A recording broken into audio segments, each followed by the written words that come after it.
हारा तो हमारी जीत से कुछ लाभ नहीं। लोग कहेंगे क्या जीते, गधे से जीते, और बदनामी होगी। अगर गधा जीत गया भूल चूक, गधा ही है, इसका क्या भरोसा। दुलत्ती मारे या कुछ हो जाए और कभी जीत जाए संयोग से, तो हम सदा के लिए मारे गए। हम नहीं मारे गए, हमारी संतति भी मारी गई। फिर सदा के लिए सिंहों का सिर झुक जाएगा। छोटे से नहीं लड़ना।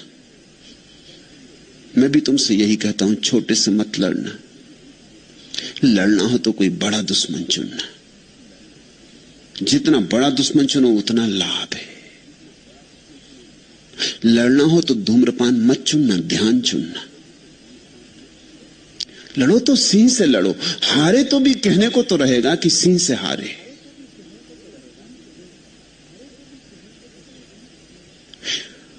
जीते तब तो कहना ही क्या। दोनों हाथ लड्डू होंगे। छोटे से मत लड़ना। आचार्य तुलसी ने मुझे एक दफा निमंत्रित किया था उनके एक सम्मेलन में। मैंने उनसे कहा कि नहीं, अनुव्रत शब्द मुझे नहीं जमता। छोटी छोटी बातों में मैं आदमियों को नहीं उलझाना चाहता। छोटी छोटी बातों में उलझ के आदमी मरा है। कुछ महाव्रत की बात हो।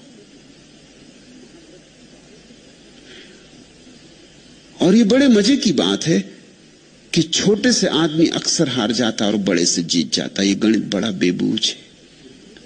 इसके पीछे बड़ा मनोविज्ञान है। छोटे से आदमी क्यों हार जाता? पहली तो बात ये, जो छोटे से लड़ने चला है उसने अपने को बहुत छोटा मान ही लिया। उसका भरोसा ही बहुत छोटे का हो गया। जो आदमी सिगरेट से लड़ने चला है या पान से लड़ने चला है या इसी तरह की छोटी मोटी बातों से लड़ने चला है, उसने अपनी क्षुद्रता स्वीकार कर ली। इसी स्वीकार में हार है।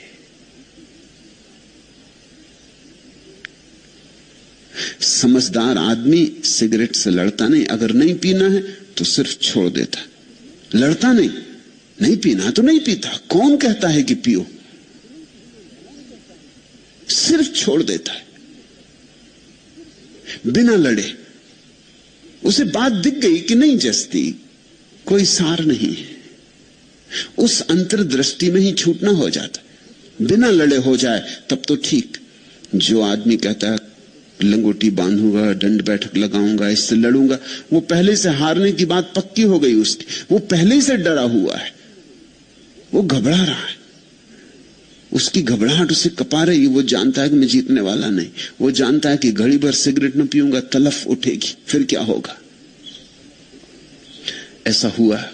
पहला आदमी उत्तर ध्रुव पर पहुंचा था, तो उसने जब लौट के अपने संस्मरण लिखे तो उसने संस्मरणों में लिखा कि हमें सारी सबसे बड़ी कठिनाई तब आई जब सिगरेट चुक गई। भोजन कम हो गया तो लोग एक बार भोजन करने को राजी थे, मगर जब सिगरेट चुक गई तो बड़ी मुसीबत खड़ी हो गई। लोग जहाज की रस्सियां काट काट के पीने लगे। रस्सियां। और जो उनका प्रमुख था वो तो बहुत घबराया। उसने कहा रस्सियां तुम पी गए तो ये जहाज चलेगा कैसे, वापस हम कैसे पहुंचेंगे। रस्सियों को बचाना मुश्किल हो गया, क्योंकि अधिक तो धूम्रपान करने वाले लोग थे। वो रात में उठाएं, चोरी से रस्सी काट के पी जाएं। और कोई चीज पीने की थी भी नहीं जहाज पर, रस्सियां ही थी जो जिनमें से धुआं निकल सकता था।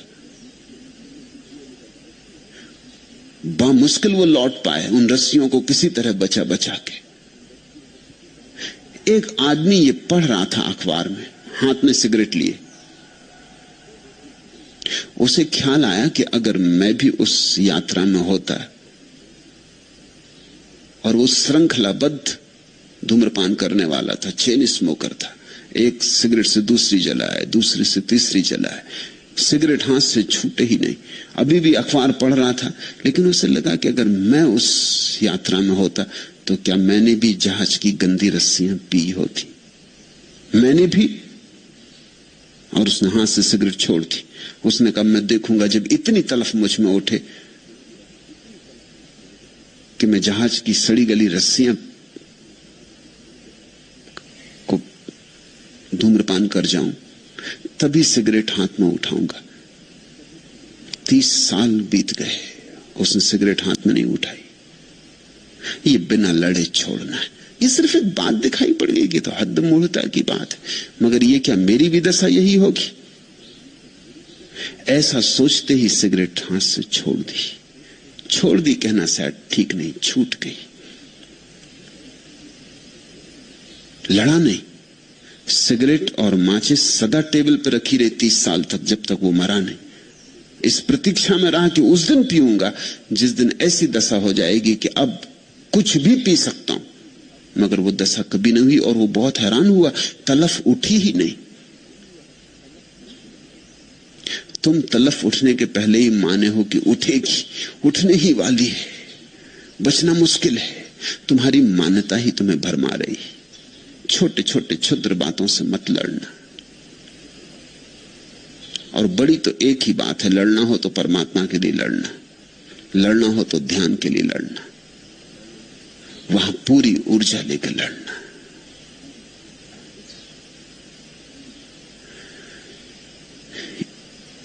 इस विराट की लड़ाई में तुम अकेले भी नहीं रहोगे। इस विराट की लड़ाई में जो भी उसको उपलब्ध हो गए, सबके आशीष तुम्हें उपलब्ध होंगे। आशीष लेकर लड़ना। क्यों आशीष लेकर लड़ना? ताकि तुम्हारे साथ बुद्ध की ऊर्जा जुड़ जाए, किसी जिन की ऊर्जा जुड़ जाए, किसी संत की ऊर्जा जुड़ जाए। किसी संत का भाग्य अपने साथ जोड़ लेना, यह आशीष का अर्थ है। जब किसी संत का भाग्य अपने भाग्य से जोड़ा जा सकता हो तो ना समझ है जो ना जोड़े।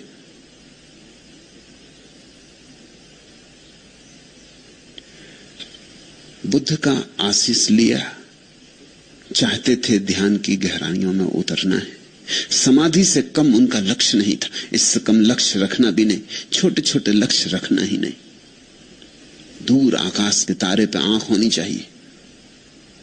और अगर तुम्हें 2 मील जाना हो तो 10 मील जाने का संकल्प होना चाहिए, तो 2 मील पहुंचोगे।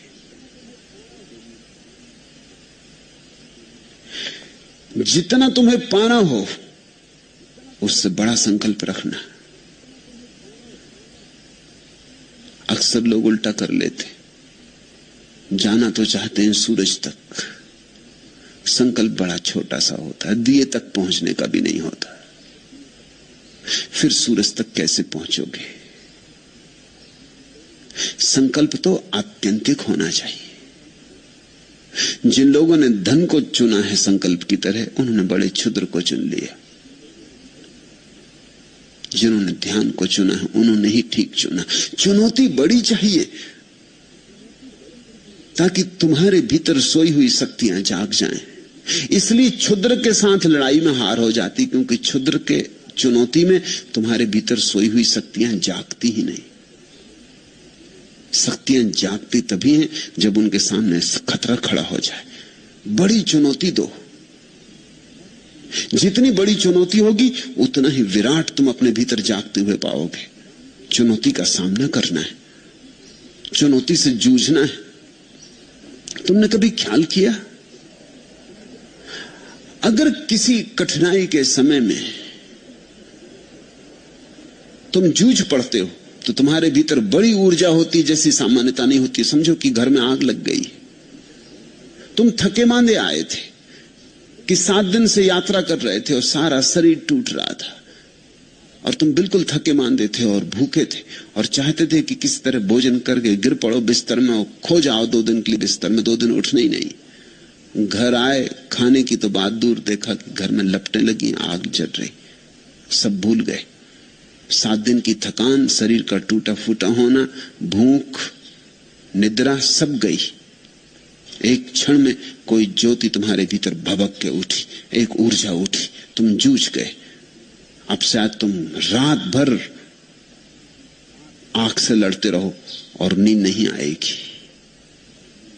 और पहले तुम सोच रहे थे कि घड़ी भर भी अगर मुझे जागना पड़ा, भोजन के तैयार होने के समय की प्रतीक्षा करनी पड़ी, तो मैं सो जाऊंगा, गिर जाऊंगा। क्या हुआ? कहां से ये ऊर्जा आई? एक बड़ी चुनौती सामने खड़ी हो गई। उस बड़ी चुनौती के कारण ये ऊर्जा आई। चुनौतियां चुनना बड़ी कुशलता की बात है। और अगर चुनना ही हो तो आत्यंतिक, कहो उसे समाधि, निर्वाण, मोक्ष, परमात्मा, जो नाम देना चाहो। मगर जो परमात्मा को पाने की प्रबल अभीप्सा से जग खड़ा होता है, उसके भीतर सोई हुई अंतस्थल की सारी शक्तियां जगाती, उसकी जड़ें तक कब जाती, उसके भीतर जो भी छिपा है सब प्रकट हो जाता है। क्योंकि इस बड़ी चुनौती के साथ